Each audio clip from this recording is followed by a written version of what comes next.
მოგესალმებით ბათუმელების პირდაპირ ეთერში, ჩვენ ბათუმში ვართ. სადაც მოქალაქეები იკრიბებიან გზავნილით მიეცი წამალი ბავშვებს. ისინი შეიკრიბნენ საკონსტიტუციო სასამართლოსთან აჭარის მთავრობის ადმინისტრაციული შენობის წინ. დაგჟღერდება ეს უცვლელი მოთხოვნა მიეცი წამალი ბავშვებს. თქვენ იცით, რომ რამდენიმე დღეა გრძელდება ეს აქციები, მშობლების აქციები და მათი მხარდამჭერი აქციები წამლის მოთხოვნით, მაგრამ ქართული ოცნების მთავრობა არ აკმაყოფილებს ამ მოთხოვნას, რის გამოც იმართება ეს აქციები როგორც თბილისში, ასევე ბათუმში, უკვე მეორედ იმართება მხარდამჭერი აქცია. მოდი გავისაუბროთ ბათუმის აქციის მონაწილეებს. რუსა ვარშილოვანს გავისაუბრები, გამარჯობა რუსა. რას ნიშნავს თქვენთვის ეს მთავრობის დამოკიდებულება, ქართული ოცნების დამოკიდებულება აი ამ თემის მიმართ? ჩვენ ვისმენთ ხო მოთხოვნებს საჭიროება ამ აქციაზე და შემდეგ ქართული ოცნების მთავრობის პასუხს. თქვენ ასე ხელში გიჭირავთ წარწერა ჩემი შვილი ვეღარ მეხუტება და მითხრა ხელები ამიციე რომ ჩაგეხუტო. ეს ერთ-ერთი მშობლის ფრაზაა ხო ციტატა? კი ბატონო, პრინციპში ახალს არაფერს არ ნიშნავს. ეს ნიშნავს იმ ყოველდღიურ გულგრილობას, იმ დამოკიდებულებას, ზოგადად ხშირად ვიმეორებ, რომ ამ ქვეყანაში არ უყვართ ბავშვები. რა რეალურად არ არის უსაფრთხო გარემო არც ერთი ფეხის ნაბიჯზე, როგორც კი სახლის სწორად სახშიც კი პრინციპში ბავშვებისთვის და აქცენტს ვაკეთებ ბავშვებზე არ არის უსაფრთხო გარემო არც ერთ ასპექტში. მაგრამ ეხლა კიდევ უფრო მეტად ეხება საცეცხლო მნიშვნელობის წამალს საქმე, რასაც ითხოვენ მშობლები, ითხოვენ თავად ბავშვები.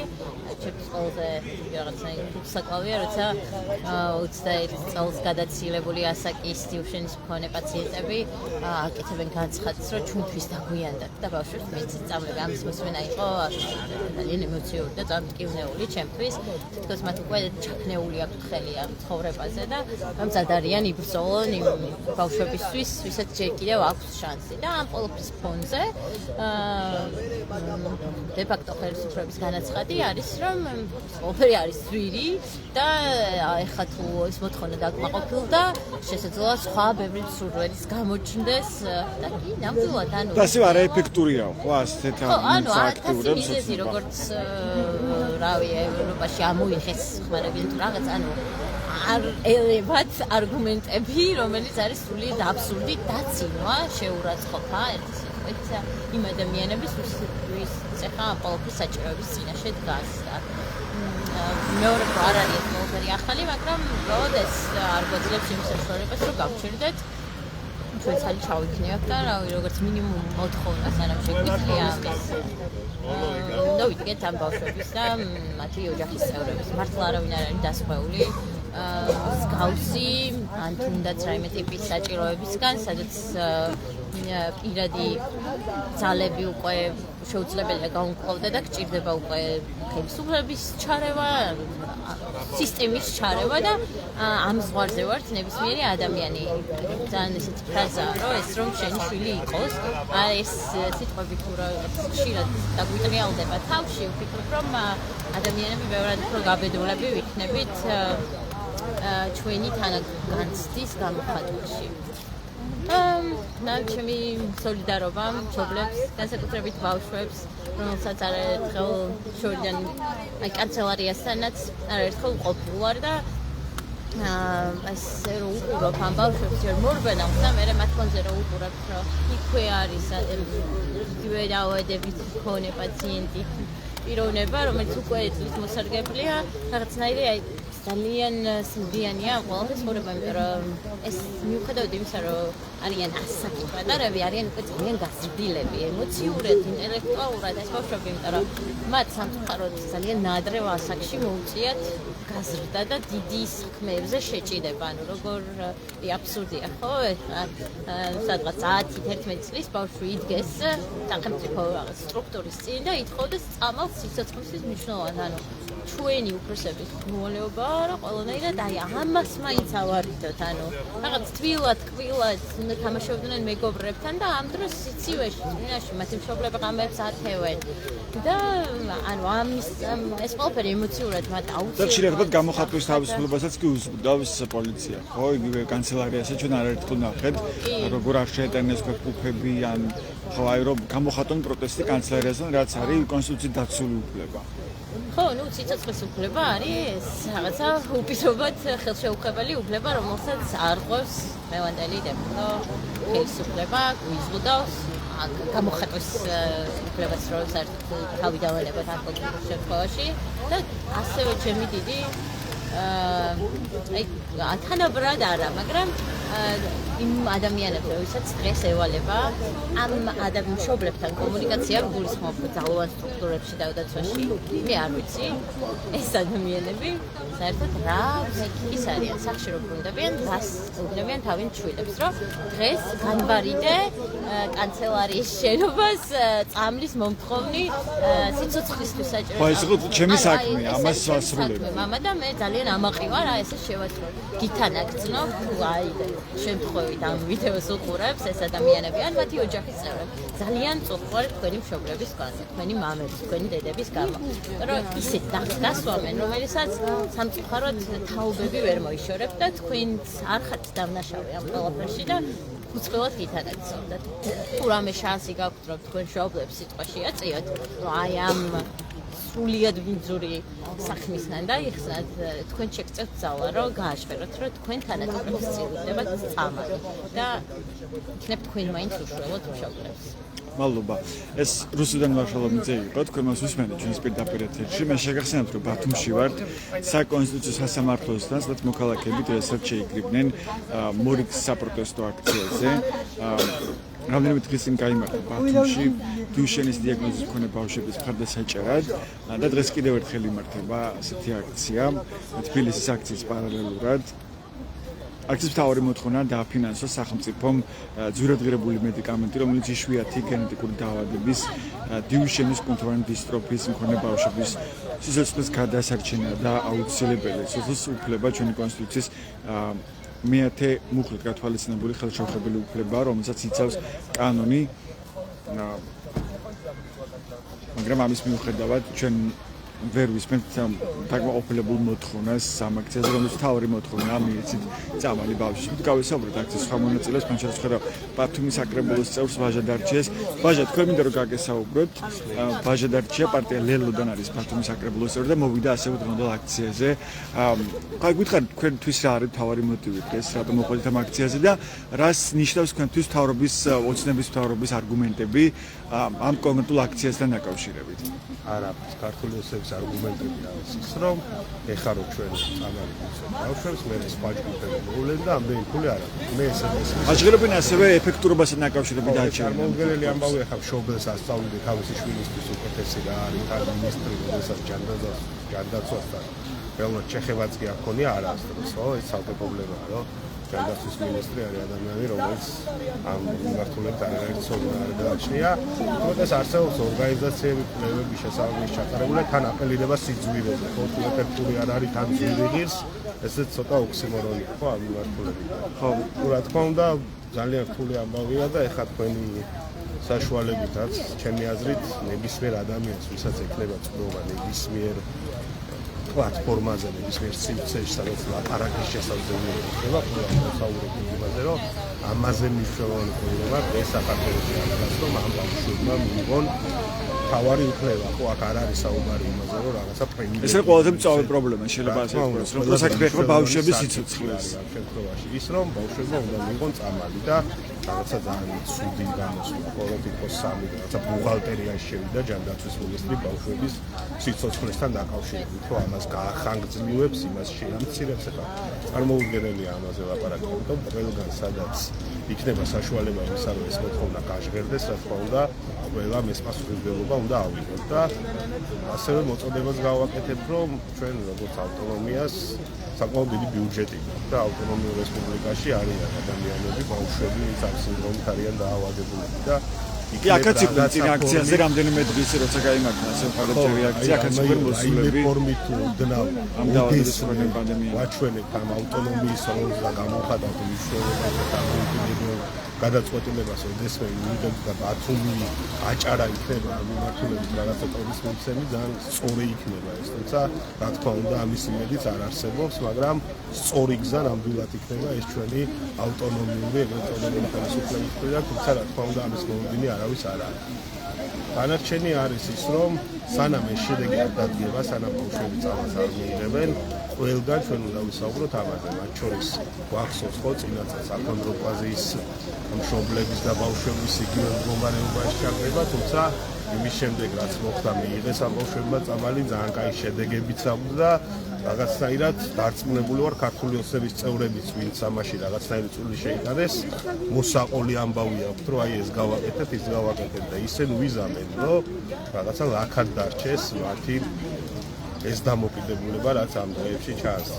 საზოგადოებას მოვუწოდეთ, რომ რაღაცა ამაზე მნიშვნელოვანი ეს არ არის პოლიტიკური საკითხი, იმხრივ რომ რაღაცა ოპოზიცია არ მოგწონს, ნიჰილიზმში ვართ, ეს კრიტიკა რაც არის, ხო, ამ ხალხის მიმართ, ეს მესმის რომ ამ მიმართულებით შეიძლება რაღაცა ნიჰილიზმი მოხდეს, თუმცა ბავშვების სიცოცხლეზე ამ ფორმით სოლიდარობის გამოცხადება იქნება თუ მათ შორის თბილისში აქციაზე მისვლა იქნება და ამ მოთხოვნის გაჟღერება, ამ მგონია რომ ეს რაღაცნაირად პრობლემა იყოს და უფრო კარგი იქნება თუ საზოგადოება უფრო ახლოს მიიტანს გულთან ამ საკითხს, უფრო გაიაზრებს რა მასშტაბის პრობლემაა და უფრო სოლიდარულები ვიქნებით იმ მშობლების და ბავშვების, რომლებიც უკვე ოკვირაზე მეტია ღამეს აკეთებენ კანცელარიაში.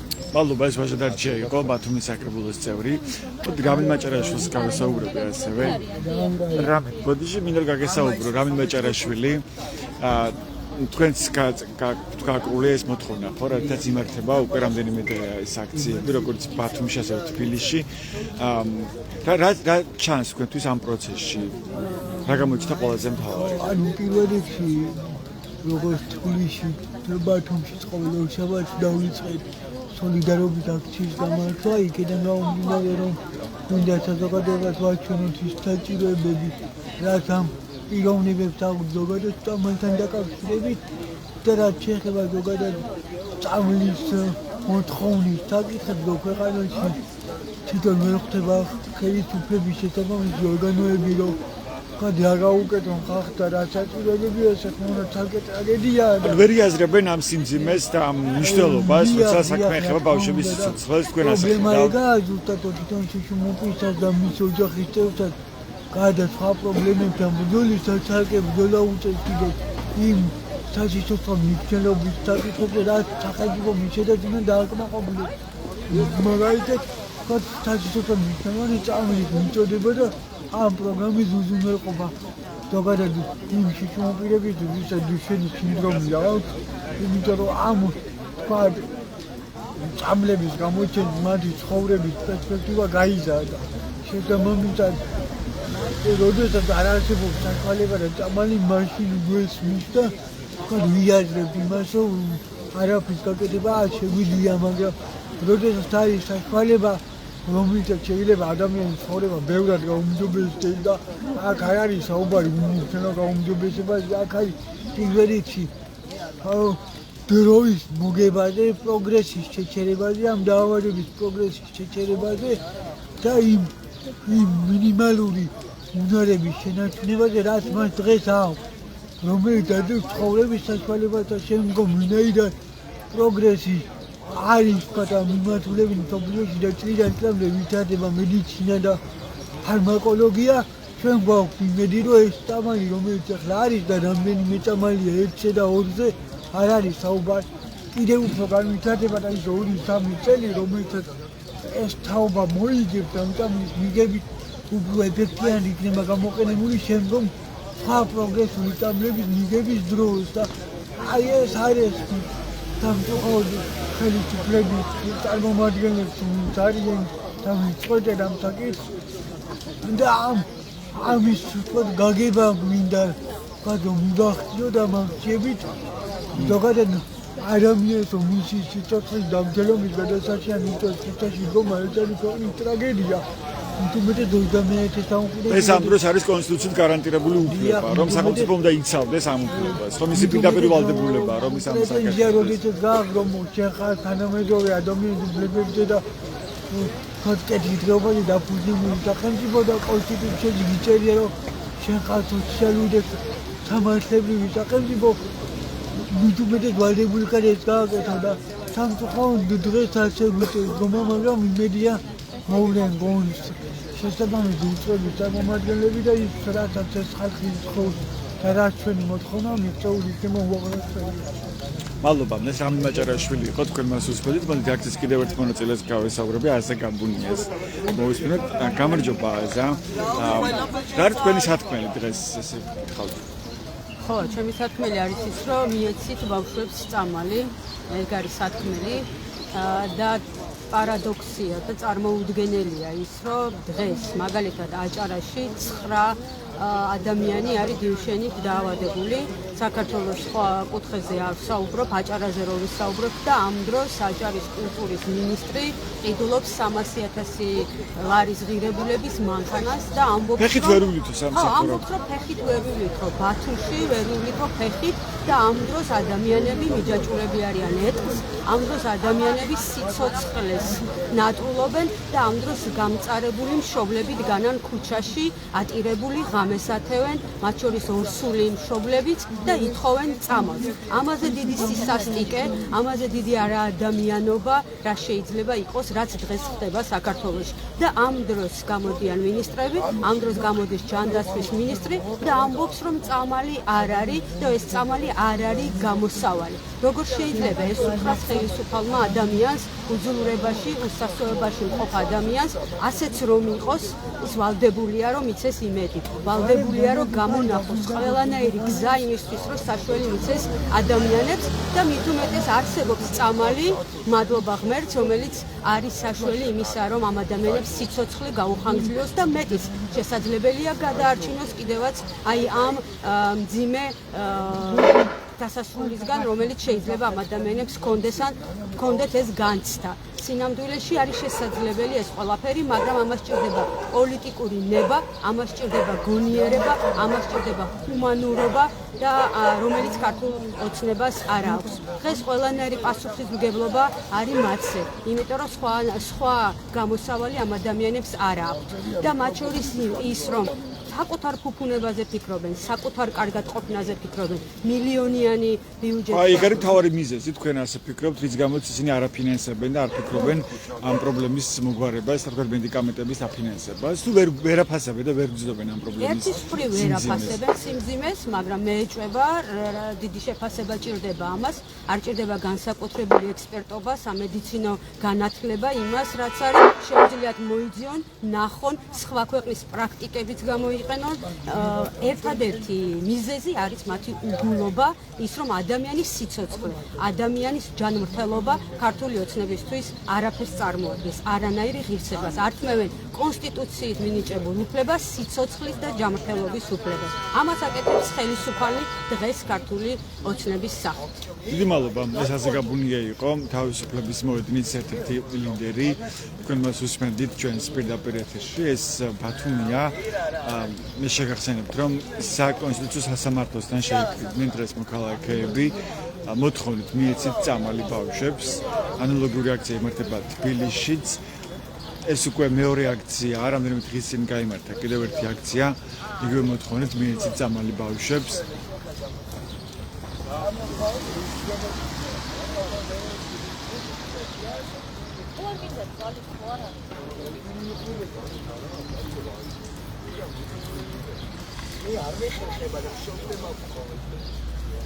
ეს არის აქცია, მე შეგახსენებთ, ვინც ახლა შემოვიდა ჩვენს პირდაპირ ეთერს, ეს აქცია იმართება დიუშენის დიაგნოზის მქონე ბავშვების და მათი მშობლების მხარდასაჭერად.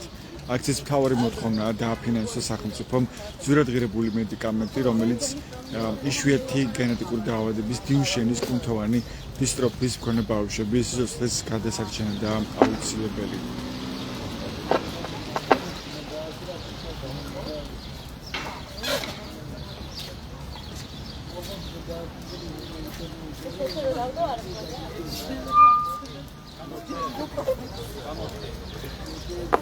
Konusmendi, ბათუმის საპროტესტო სოლიდარობის აქციის მონაწილეების პოზიციებს, მათ შორის ოცნების მთავრობის განმარტებებზე და პასუხზე თუ როგორ პასუხობს ოცნების ჯანდაცვის სამინისტრო